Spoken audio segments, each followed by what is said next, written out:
الحمد لله رب العالمين والصلاة والسلام على سيد المرسلين أما بعد فأعوذ بالله من الشيطان الرجيم بسم الله الرحمن الرحیم. ناظرین، آج ہم مدنی قاعدہ کا سبق نمبر 2 حروف مرکبات پڑھیں گے. اس سے پہلے والے ویڈیو میں نے حروف مفردات پڑھ کر اور سارے حروفوں کا جو مخرج ہے وہ بھی میں نے بتا دیا ہے. حروف کو پڑھ کر اس کے کیا مخارج ہیں وہ ساری باتیں میں نے آپ لوگوں کو حروف مفردات کے سبق میں بتا دیا ہے. آج ہم حروف مرکبات پڑھیں گے. تو آج ہم جانیں گے کہ حروف مرکبات کسے کہتے ہیں، حروف مرکبات کو کیسے پڑھنا چاہیے، اور حروف مرکبات کی پہچان جو ایک جیسے لکھتے ہیں تو ان کی پہچان کیسے ہوتی ہے. تو چلیے دیکھتے ہیں مدنی قاعدہ کا سبق نمبر 2 حروف مرکبات. یہ حصہ 1 ہے، پھر اگلے ویڈیو میں دوسرا حصہ بناؤں گا. چونکہ آج تو میں یہ قواعد پڑھاؤں گا اور پھر یہ جو ہے میں کسی دوسری ویڈیو میں پڑھاؤں گا، اس کا آپ لوگ انتظار کریں گے کہ ان حروف مرکبات کو کیسے پڑھنا ہے. آج ہم صرف قواعد دیکھیں گے کہ حروف مرکبات کو پڑھنے کے لیے کن کن باتوں کا دھیان میں رکھنا ضروری ہے، اس کے قواعد کیا ہیں. تو دیکھیے، پہلا، 2 یا اس سے زائد حروف مل کر ایک مرکب بنتا ہے. جب 2 حروف یا 2 سے زیادہ حروف ملے رہیں گے تو کہیں گے کہ یہ مرکب ہے. جیسے کہ یہاں پر دیکھیے لام الف، اس میں لام اور الف ملا ہوا ہے، اس میں 2 حروف ہے تو کہیں گے کہ یہ مرکب ہے. اسی طرح دیکھیے با الف، اس میں بھی 2 حروف ہے، با ایک حرف ہے اور ایک حرف الف ہے تو 2 حروف ہوئے، یہ بھی مرکب ہے، مرکبات میں سے ہیں. تو دیکھیے یہاں سے لے کے یہ جتنے بھی سارے لکھے ہوئے ہیں یہ سارے مرکبات میں سے ہیں. اس میں تو 2 حرف لکھے ہوئے ہیں، فا الف قاف الف، لیکن کس میں 3 حرف بھی ہو سکتا ہے، کسی میں 4 حروف بھی ہو سکتے ہیں. تو بہرحال جو ملا کر لکھے جاتے ہیں 2 یا اس سے زائد حروف، 2 یا اس سے زائد حروف جب ملا کر لکھے جاتے ہیں تو ایک مرکب بنتا ہے. تو یہ سب سارے مرکب ہیں. اب مرکب حروف کو کس طرح سے پڑھنا چاہیے؟ تو مرکب حروف کو مفرد حروف کی طرح الگ الگ پڑھیں. جس طرح سے حروف مفردات کو ہم الف با تا ثا الگ الگ پڑھے تھے، اسی طرح جب ہم حروف مرکبات کو بھی پڑھیں گے، حروف مرکبات کو پڑھیں گے تو ان حروف مرکبات کو بھی ہم حروف مفردات ہی کی طرح الگ الگ پڑھیں گے. جیسے کہ با الف نون الف خا الف طا با کاف تا. تو کہنے کا مطلب یہ ہے کہ حروف مرکبات کو بھی حروف مفردات ہی کی طرح الگ الگ پڑھنا ہے. تیسرا نمبر، اس سبق میں بھی تلفظ کی ادائیگی کا خاص خیال رکھتے ہوئے معروف یعنی عربی لہجے میں پڑھیں.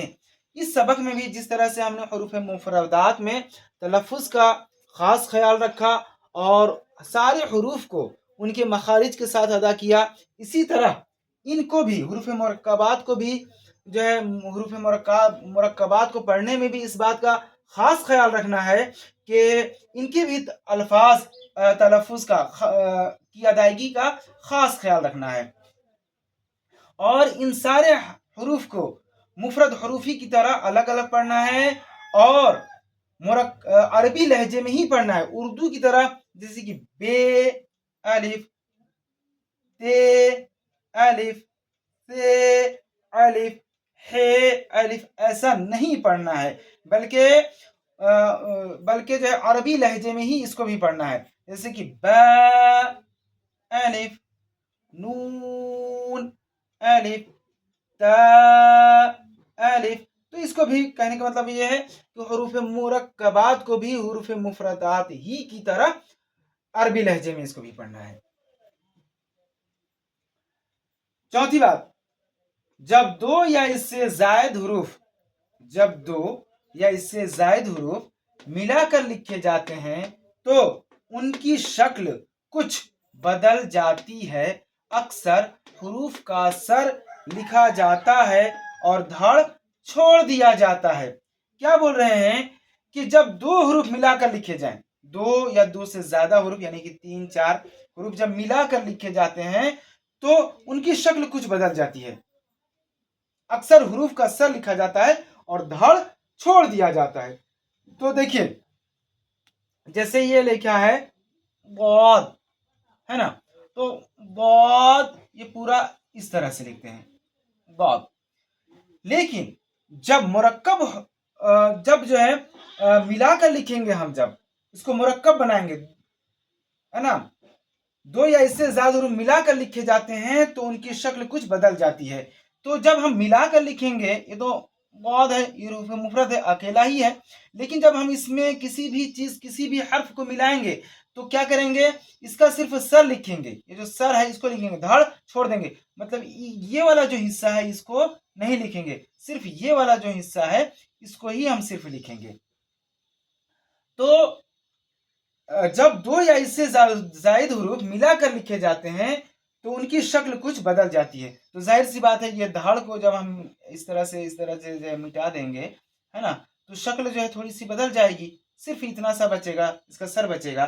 तो वही बता रहे हैं कि जब दो या इससे ज्यादा हरूफ मिलाकर लिखे जाते हैं तो उनकी शक्ल कुछ बदल जाती है। अक्सर हरूफ का सर लिखा जाता है और धड़ धड़ छोड़ दिया जाता है।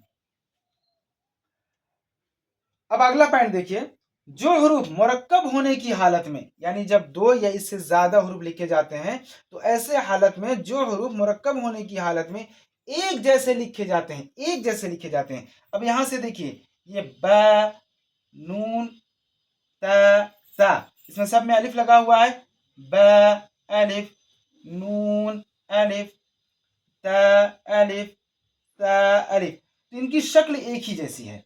जो हरूफ मुरक्कब होने की हालत में एक जैसे लिखे जाते हैं उनकी नुक्तों के रद्दो बदल से पहचान करें।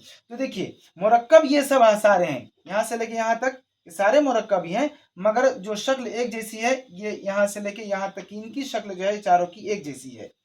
लेकिन हम इसको पहचान कैसे करेंगे, जब एक जैसे लिखेंगे तो हम पहचान कैसे करेंगे कि ये ब है, ये नून है, ये ता है और ये ता है। तो वही बता रहे हैं कि उनके नुक्तों की रद्दो बदल से पहचान करेंगे।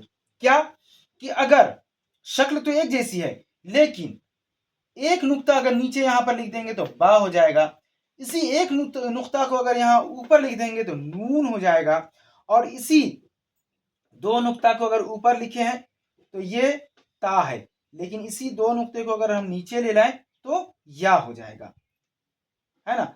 तो इनकी जो है पहचान कैसी होती है, नुक्तों के रद्दो बदल से, नुक्तों के बदलने से हम पहचान करेंगे। जब एक जैसे हरूफ लिखे जाएंगे तो उनकी पहचान नुक्तों के रद्दो बदल से होती है। तो ये जो है मुरक्कब हरूफ को पढ़ने का तरीका और किस लहजे में पढ़ना है और किन बातों का ध्यान रखना है, ख्याल रखना है, जायद हरूफ को कैसे मुरक्कब हरूफ को कैसे लिखा जाता है, और जो हरूफ एक जिनकी शक्ल एक जैसी होती है, जिन हरूफों की शक्ल एक जैसी होती है उनकी पहचान कैसे होती है, ये सारे चीज मैंने आप लोगों को आज बताई। आज मैंने इन सारे चीजों को बताया है। अब देखें कि ये जो है अलिफ लाम अलिफ लाम अलिफ बा अलिफ, ये मैं दूसरा हिस्सा में बताऊंगा, क्योंकि वीडियो लंबा हो जाएगा, इसलिए मैं आज सिर्फ जो हरूफ मुरक्कबात पढ़ने के जो कवायद हैं उनको मैं बताया। इन कवायद का आप ख्याल रखें और अगले वीडियो का इंतज़ार करें। इंशाअल्लाह ताला मैं इसको पढ़ के भी बताऊंगा कि इस तरह हरूफ मुरक्कबात को किस तरह से पढ़ना है, और इनकी जो मखारिज हैं वो भी मैं बताऊंगा। हालांकि हरूफ मुफरदात में मैंने मखरज बता दिया है सारे हरूफ के, लेकिन यहाँ पर भी मैं पढ़ाते जाऊंगा और हर हरूफ का, हर हर्फ का उसका मखरज बताते जाऊंगा। तो इंशाअल्लाह ताला इस तरह से मैं रोज रोज बताऊंगा, उनके मखारिज में सारे हरूफ को पढ़ाऊंगा, उनके मखारिज बताऊंगा, तो आपको धीरे धीरे उनके मखारिज भी याद हो जाएंगे और तलफ़ुज़ और आपके हरूफ जो है दुरुस्त हो जाएंगे इंशाअल्लाह ताला। आज की वीडियो में बस इतना ही, अगले वीडियो तक इंतज़ार करें। आप लोगों से गुजारिश है कि सवाब जारिया समझ के इन सारे वीडियोस को आप देखिए और खूब खूब जो है शेयर कीजिए, लोगों को बताइए और कुरान शरीफ पढ़ाने में मेरी मदद कीजिए। अस्सलामु अलैकुम।